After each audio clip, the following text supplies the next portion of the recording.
Dal Vangelo secondo Marco.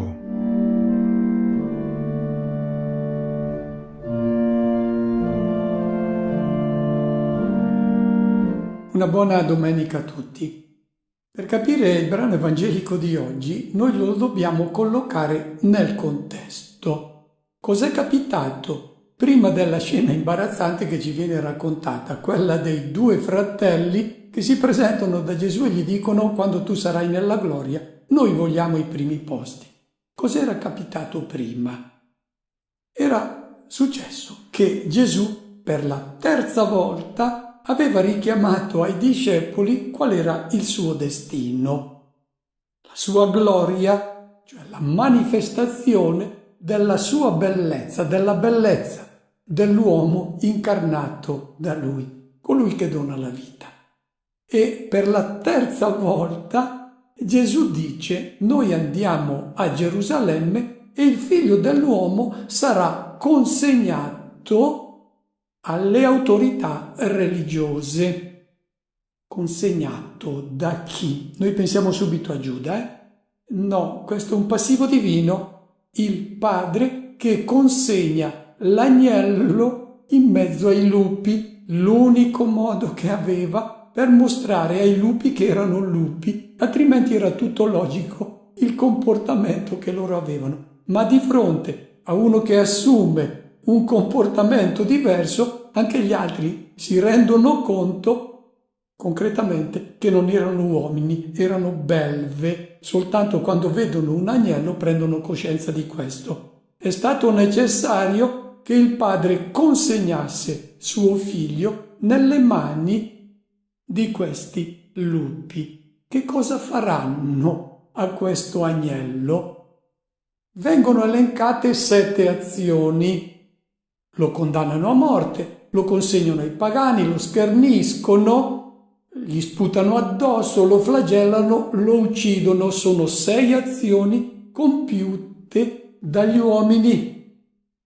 Una 7ª azione è quella di Dio. Lo risuscita, mostra che la storia non finisce con la morte dell'agnello, ma con la sua gloria. E a questo punto, dopo che Gesù ha detto quale sarà il suo destino, cosa ci aspetteremmo noi dai discepoli? Che facessero un tentativo di dissuaderlo di proseguire il viaggio verso Gerusalemme e gli suggerirebbero: magari fermati, aspettiamo che cambino i tempi. Nulla di tutto questo. Sentiamo qual è stata la loro reazione. Si avvicinarono a Gesù Giacomo e Giovanni, i figli di Zebedeo, dicendogli: Maestro, pretendiamo che tu faccia per noi quello che ti chiederemo. Egli disse loro: che cosa volete che io faccia per voi? Gli risposero: concedici di sedere nella tua gloria, uno alla tua destra e uno alla tua sinistra. Gesù disse loro: voi non sapete quello che chiedete. Potete bere il calice che io bevo o essere battezzati nel battesimo in cui io sono battezzato? Gli risposero: lo possiamo. E Gesù disse loro: il calice che io bevo, anche voi lo berrete, e nel battesimo in cui io sono battezzato, anche voi sarete battezzati. Ma sedere alla mia destra o alla mia sinistra non sta a me concederlo, è per coloro per i quali è stato preparato. L'episodio che ha coinvolto i 2 figli di Zebedeo è piuttosto imbarazzante. E che cosa accade quando gli evangelisti scrivono il loro Vangelo? Le cose sono radicalmente cambiate. Giacomo ha già dato la vita per Cristo durante la persecuzione di Erode Agrippa, primo degli apostoli che ha donato la vita. Giovanni, suo fratello, che è già trasferito a Efeso, è venerato in tutte le comunità perché oramai è l'ultimo che è rimasto in vita di coloro che hanno conosciuto il Signore. Ecco la ragione per cui l'Evangelista Luca non racconta l'episodio poco edificante e l'Evangelista Matteo lo modifica e dice: non sono stati loro, è stata la mamma che è andata a implorare in un modo molto educato da Gesù, chiedendole che avesse un occhio di riguardo per i suoi 2 figli.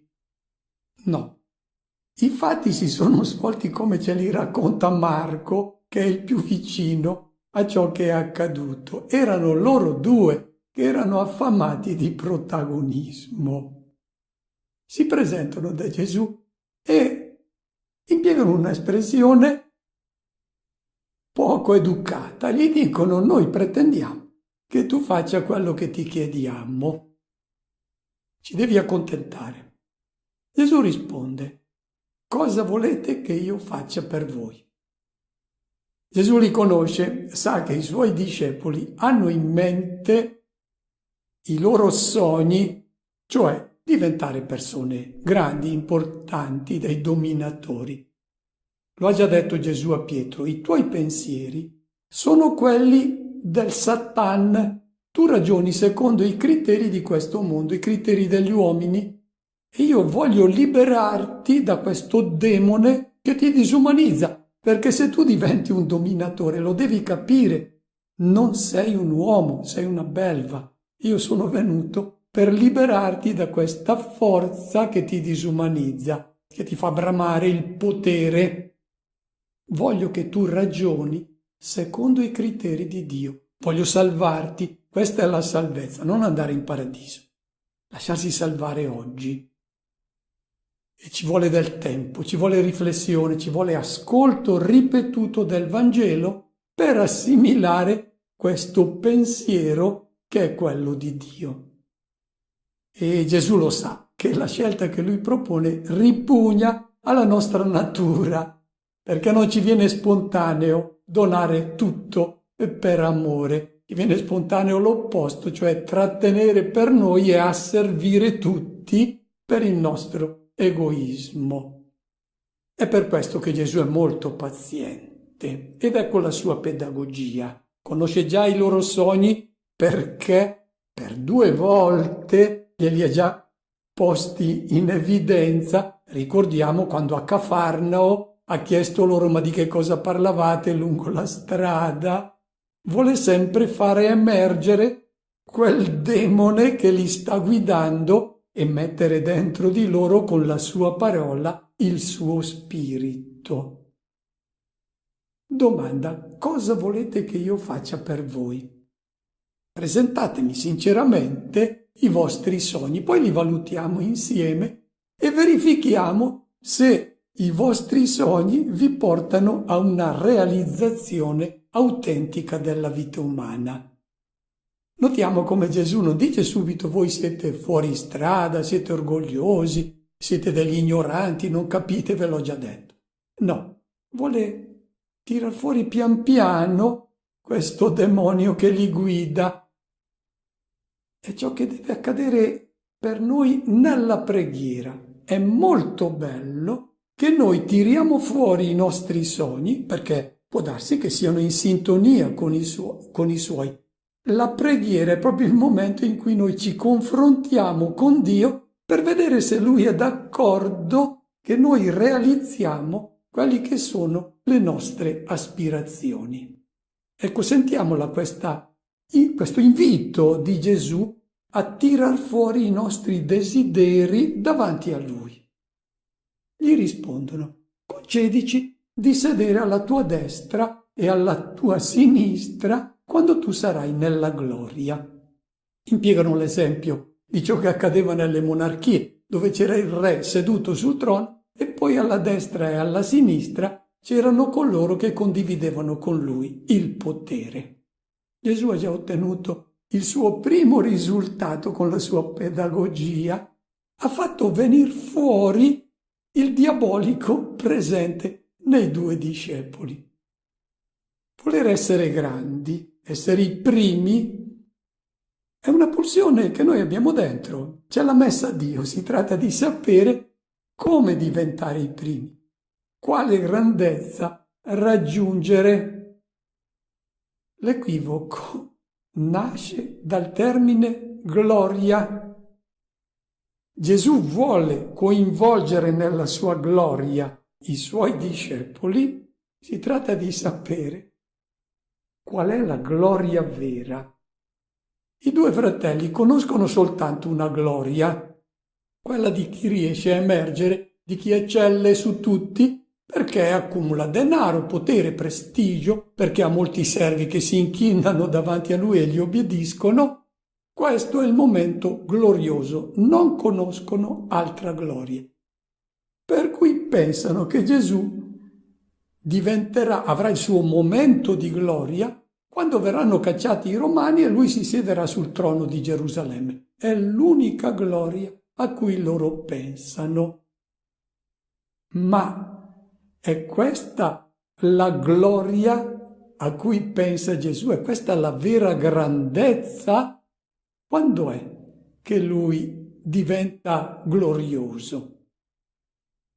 Termine ebraico che viene impiegato per gloria è kavod, che significa momento di splendore, il momento in cui uno presenta tutta la propria bellezza. E anche quando si parla della gloria di Dio, si intende la rivelazione della sua bellezza, della sua grandezza, del suo potere.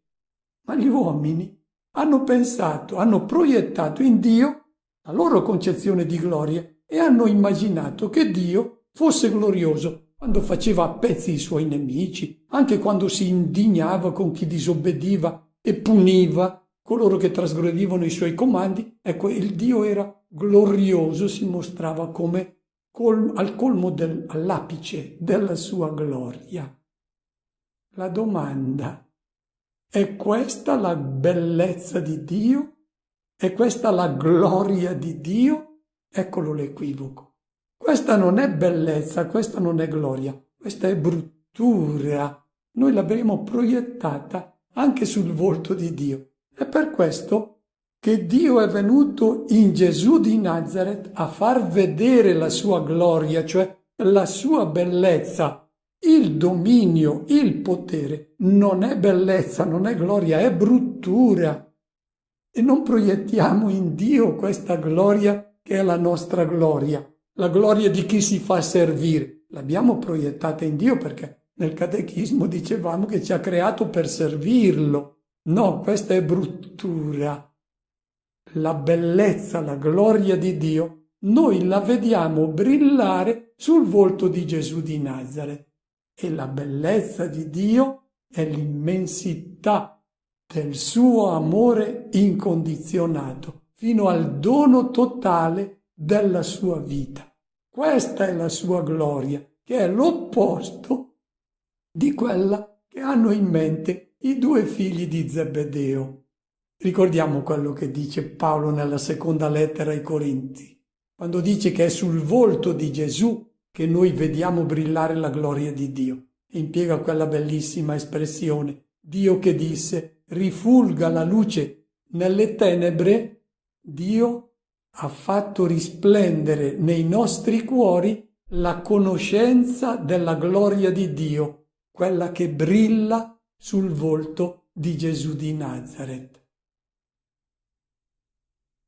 I due e anche gli altri 10, come vedremo tra poco, erano ben lontani dall'interiorizzare l'idea che la persona è gloriosa e bella quando ama, quando dona la vita per la gioia del fratello, quando serve. Questa è la gloria, questa è la bellezza. Il resto non è gloria, non è bellezza, è bruttura.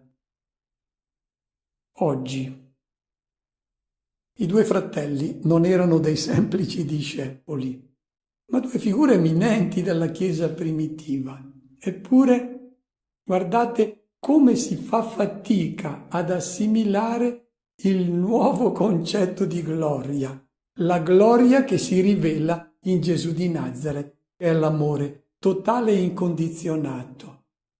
Oggi anche i cristiani più esemplari, più impegnati, più disponibili a servire i fratelli, coloro che collaborano attivamente a tutte le iniziative della parrocchia, spesso devo tener conto che sono tentati, come questi due eminenti apostoli, sono tentati di ripiegare sulla concezione della gloria, del voler emergere, del volersi far notare. No, il discepolo di Gesù di Nazaret ha un'altra gloria, quella di scegliere l'ultimo posto e di sentirsi servo di tutti.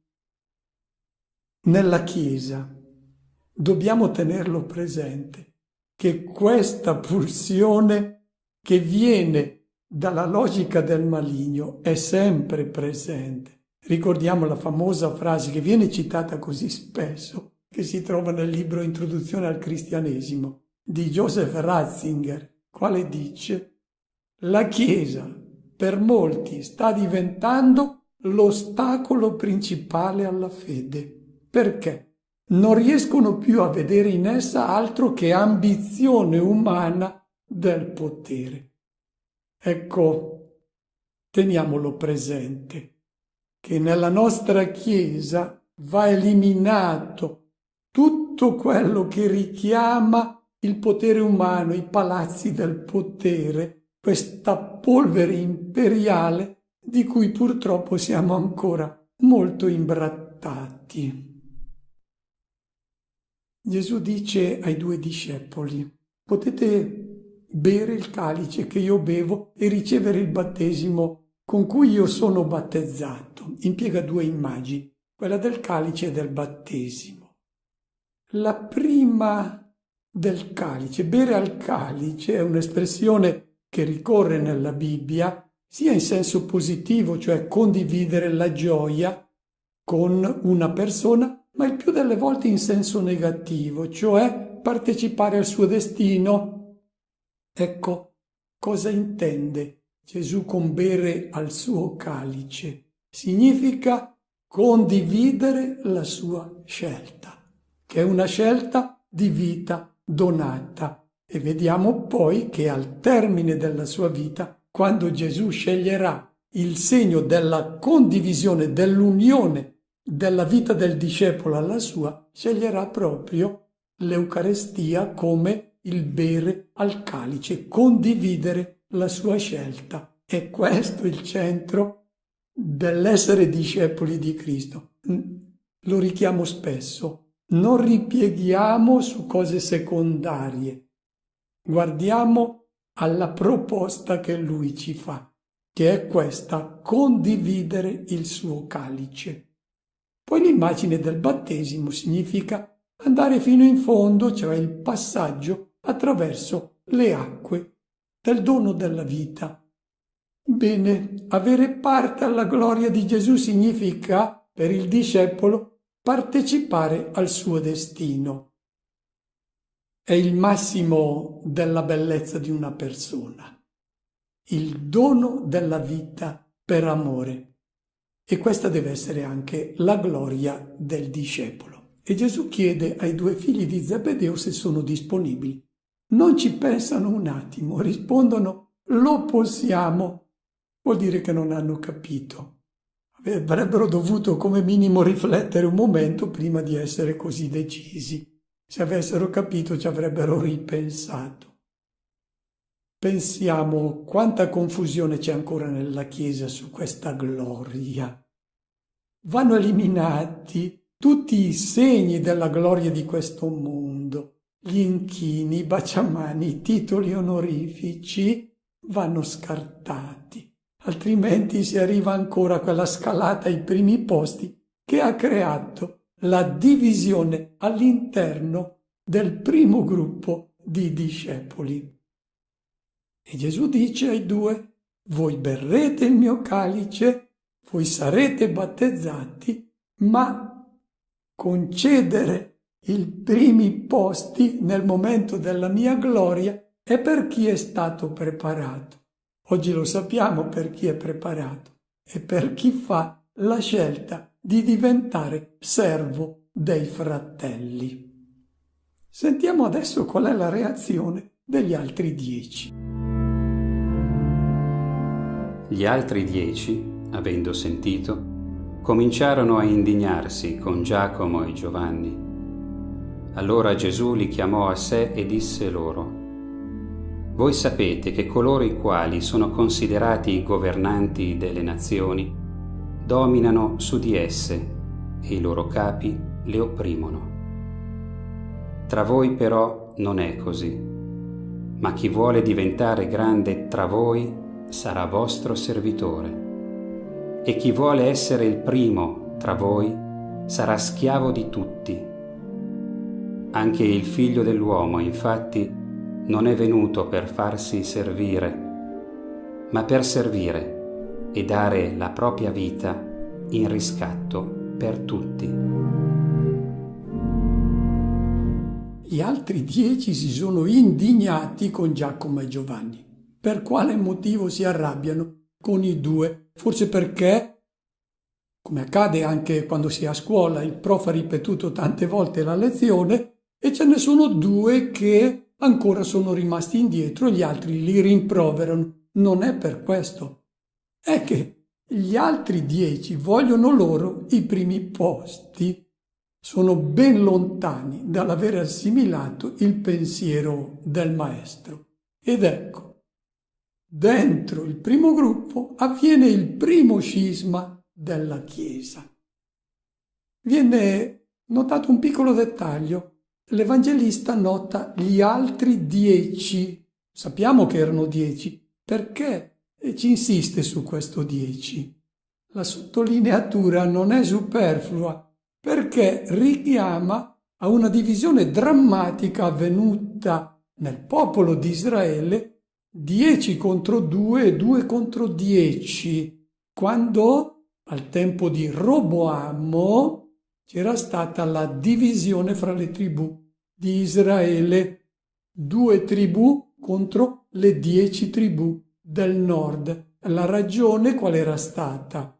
Che Roboamo voleva continuare a opprimere il popolo con il potere e allora le tribù del nord si sono separate e c'è stata anche un inizio di una guerra che per fortuna è stata bloccata da un profeta, altrimenti ci sarebbe stata la guerra fra tribù e sorelle. Ecco, nel gruppo dei discepoli di Gesù avviene questo scisma, questa divisione. E tutti gli scismi della Chiesa avranno sempre come componente anche questioni di potere. Tutti gli scismi. Gesù che cosa fa di fronte a questa divisione? Li chiama a sé. Erano già accanto a lui, non erano lontani. Quel chiamarli a sé significa che erano lontani, molto lontani ancora dalla sua proposta di vita. Sono lontani con il cuore, non materialmente. E dice Gesù: coloro che sono ritenuti capi. C'è una sottile ironia di Gesù nei confronti dei detentori del potere. Sono ritenuti capi. L'Evangelista Luca è ancora più esplicito, dice: coloro che esercitano il completo dominio sugli altri e per giunta pretendono di essere chiamati benefattori, euergetai, era il titolo che molti re si davano. Pensiamo ai re ellenistici, Tolomei e Seleucidi si fregiavano proprio di questo titolo, euergetai, i benefattori, quando invece erano degli oppressori. E Gesù si richiama a questi poteri del mondo che sono dominatori e sono degli oppressori invece di essere dei servi. I discepoli hanno sotto gli occhi vari modelli di autorità. Conoscono questi capi politici, conoscono i capi religiosi, i rabbini, gli scribi, i sacerdoti del Tempio. Come si esercita l'autorità il potere, l'autorità è un servizio. Come si esercita il potere, che è sempre diabolico il potere perché è oppressore? Lo esercitano tutti allo stesso modo.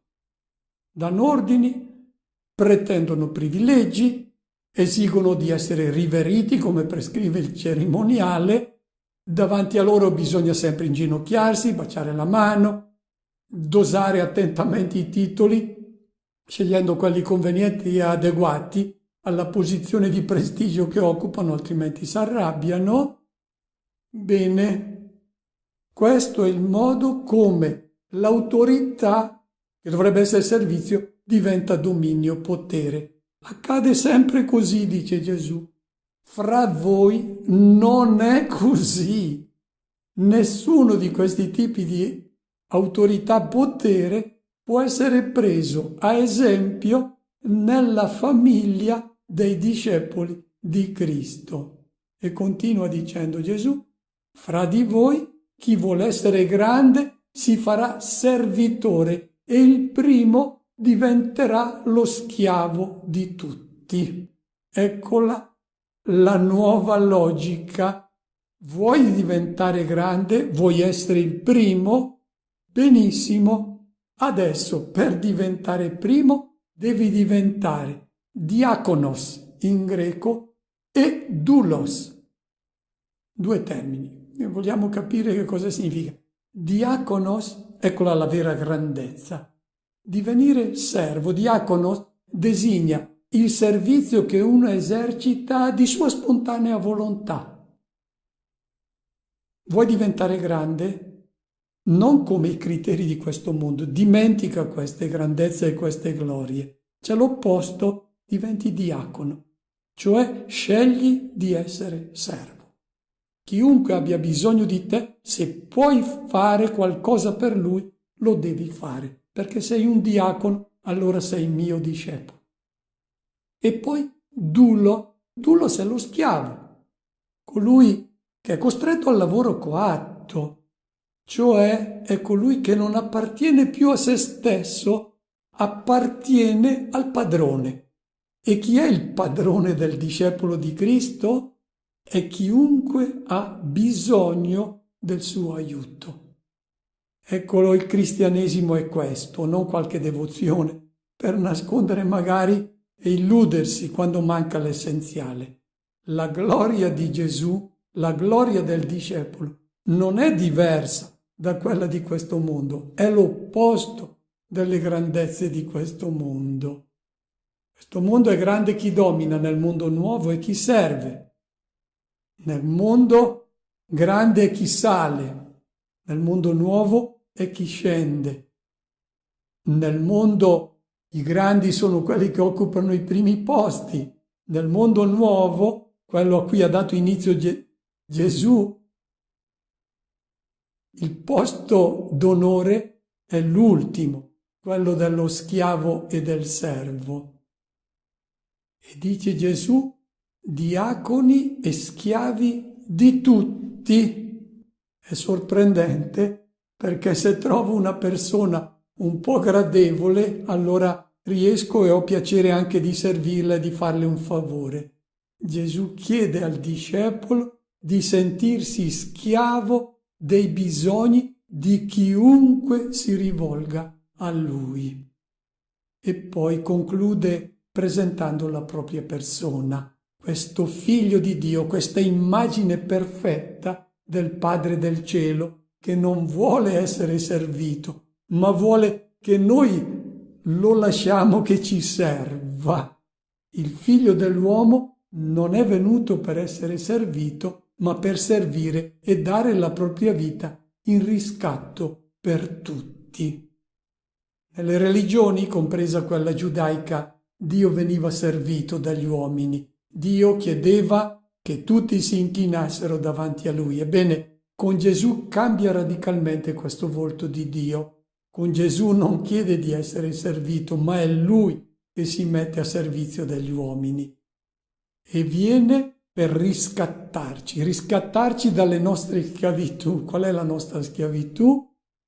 è a quel demone che ci vuole portare a raggiungere la gloria secondo i criteri di questo mondo. È quel demone che ci disumanizza, perché l'unico modo per essere davvero uomini riusciti è diventare servi per amore dei fratelli. Auguro a tutti una buona domenica e una buona settimana.